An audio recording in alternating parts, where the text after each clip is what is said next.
Alors, pour obtenir ce label Cap Expérience, l'entreprise doit tout d'abord s'acquitter du droit d'utilisation du label et puis ensuite, elle constitue son dossier, ce qu'on appelle un dossier d'éléments de preuve, pour chacun des 24 critères. Et quand elle a constitué son dossier, elle le soumet à l'organisme tiers indépendant qui en fait une analyse et puis ensuite qui vient auditer sur place et qui décide de délivrer la labellisation ou pas.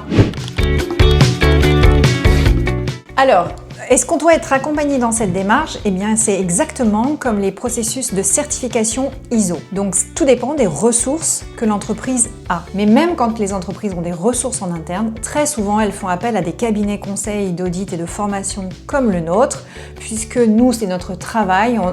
On connaît une multitude d'entreprises, on est tout le temps en entreprise. Donc, en fait, on a les ressources pour donner des exemples, accompagner les entreprises pour créer leur propre dossier de preuve, etc. Donc, nous, on est force de proposition. Donc, bien souvent, elles font appel à nous et c'est comme ça qu'elles peuvent aller beaucoup plus loin et beaucoup plus vite dans l'obtention de leur labellisation.